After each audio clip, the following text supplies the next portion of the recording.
A ver, ¿qué pensarían si les dijera que el libro más famoso y vendido de la historia en realidad no es un libro, sino más bien como una biblioteca entera?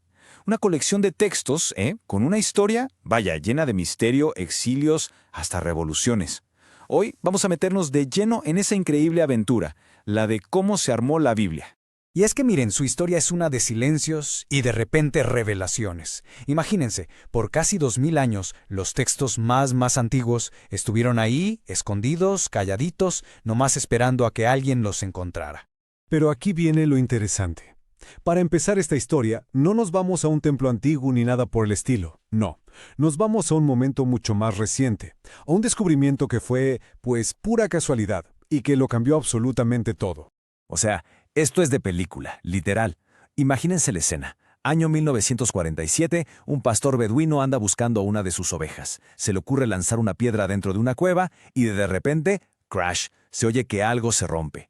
Pues, ¿qué creen? Ese sonido lo llevó al que quizá es el hallazgo arqueológico más importante del siglo XX, los famosos rollos del Mar Muerto. Y de un día para otro, ¡pum!, teníamos en las manos textos que nos demostraron que la historia de la Biblia era mucho, pero mucho más compleja y más humana de lo que nos habíamos imaginado. Ok, ahora con esa idea fresca en la mente, vámonos, pero ahora sí muy atrás en el tiempo, a los meros orígenes del Antiguo Testamento. Miren, antes de que existiera la tinta y el papiro, estas historias estaban vivas. Se contaban de padres a hijos, de abuelos a nietos, seguro alrededor de la fogata. Pero a ver, ¿qué hace que una cultura de repente decida hay que escribir todo esto? Pues una crisis, una de esas de vida o muerte. Cuando los exiliaron a Babilonia, sintieron que podían desaparecer para siempre. Y fue ahí que los escribas dijeron, a ver, a escribir todo. Fue más que nada un acto de supervivencia cultural, para que su identidad, su historia, no se borrara con el tiempo. Y aquí es donde la historia da un giro y se vuelve global. Nos vamos a la increíble ciudad de Alejandría, un verdadero crisol de culturas. Ahí se hace la Septuaginta, que fue nada más y nada menos la primera gran traducción de estos textos al griego. Este fue el momento clave. Fue como si esta biblioteca sagrada cruzara su primera gran frontera y se abriera a un mundo completamente nuevo. Bueno, ahora demos un buen brinco en el tiempo para hablar de cómo se formó el Nuevo Testamento. Y ojo, porque este proceso no fue nada ordenado, Al contrario, fue una época de muchísima pasión, de debates intensos y al final de decisiones que marcarían la historia. A ver, el Nuevo Testamento no es como que alguien se sentó y dijo, voy a escribir un libro. Para nada. Nació de una forma súper orgánica, casi como un movimiento desde abajo. Todo empezó con cartas. Cartas que un tal Pablo de Tarso le mandaba a las nuevas comunidades de creyentes. Y ya después empezaron a surgir los relatos sobre la vida de Jesús, que son los que conocemos como evangelios. Y un dato curioso, no estaban escritos en un griego súper elegante, sino en el griego de la calle, el que hablaba todo mundo. Pero la cosa es que no solo existían esos textos, circulaban muchísimos más.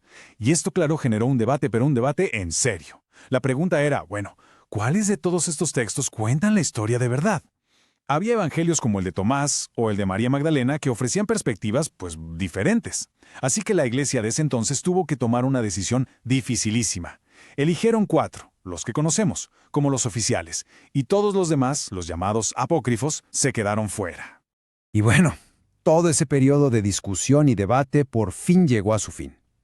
Fue en los famosos concilios de Hipona y Cartago, ya casi al final del siglo IV, donde se sentaron y tomaron la decisión formal. Ahí se definió la lista final, el llamado canon, de los 27 libros que hoy forman el Nuevo Testamento. Una vez que la Biblia ya estaba, digamos, armada, entra en una etapa completamente nueva. Y aquí pasa algo muy curioso, una verdadera paradoja. Durante toda la Edad Media, el libro que se suponía era el más importante de todos, se volvió prácticamente imposible de leer para la gente común. Esto se debió en gran parte a un trabajo de verdad monumental, la Vulgata. San Jerónimo se aventó la tarea de traducirlo todo a latín, y esa versión se convirtió en la oficial por más de 1000 años. El problema, claro, es que el tiempo pasa. El latín dejó de ser el idioma de la gente y se convirtió en una lengua para eruditos. Así que la palabra de Dios estaba ahí, pero encerrada en un idioma que casi nadie entendía. Y para que nos demos una idea de lo que esto significaba, cada copia, cada una, se hacía a mano, un trabajo de monjes que podía tomar años. Los materiales costaban una fortuna.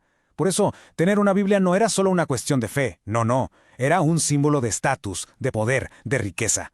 Una sola Biblia podía costar lo mismo que una granja entera. Imagínense eso.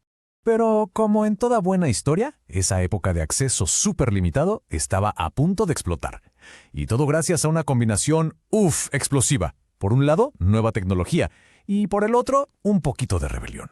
El primer gran golpe, la imprenta de Gutenberg. De la noche a la mañana se podían hacer copias muchísimo más rápido y barato. ¿Y saben cuál fue el primer libro que se imprimió en masa? Exacto, la Biblia. Y casi al mismo tiempo el segundo golpe. Un monje llamado Martín Lutero desafía toda la estructura de la Iglesia y traduce la Biblia al alemán, al idioma del pueblo. Estos dos eventos juntos fueron la dinamita que rompió el monopolio y puso el texto, por fin, en las manos de la gente común. Esta frase de Lutero lo dice todo, ¿no? Resume a la perfección el cambio tan radical que estaba pasando. De repente el poder ya no estaba solo en la institución que te decía qué significaba el texto, sino en la persona que podía leerlo y entenderlo por sí misma. Fue de verdad una revolución con todas sus letras. Y el efecto dominó imparable. Esas ganas de poder leer el texto sagrado en tu propio idioma se convirtieron en el motor de un cambio social gigantesco. La gente empezó a querer aprender a leer. ¿Para qué? Para poder ir directo a la fuente sin que nadie más les contara. Y eso provocó una explosión en la alfabetización como nunca antes se había visto en Europa. Y así, después de todo este recorrido, llegamos a hoy, a nuestro tiempo. Y vemos que el legado de esta historia, que ha sido larguísima y bastante movida, pues sigue más vivo que nunca. Hoy, piénsenlo, el alcance de esta biblioteca es total. La tenemos en aplicaciones en el celular, hay traducciones a idiomas que ni sabíamos que existían, y hasta en el cajón de los hoteles, ahí está. Su acceso es prácticamente universal. Entonces, para resumir un poco cómo está armada esta biblioteca, por un lado tenemos el Antiguo Testamento, escrito sobre todo en hebreo y arameo. Nos cuenta la historia desde la creación, las leyes, los profetas, y por otro lado, el Nuevo Testamento, escrito en ese griego de la calle que se enfoca en la vida de Jesús y en cómo se expandió la fe. Son dos grandes colecciones, muy diversas, pero unidas por un mismo hilo.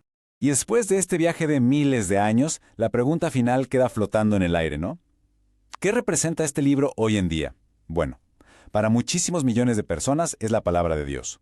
Para otros, es el mapa cultural que formó a Occidente. Es como un espejo en el que la humanidad se ha visto reflejada por siglos, buscando respuestas, buscando un propósito. Al final, quizás la respuesta está en cada persona que decide abrirlo y leer.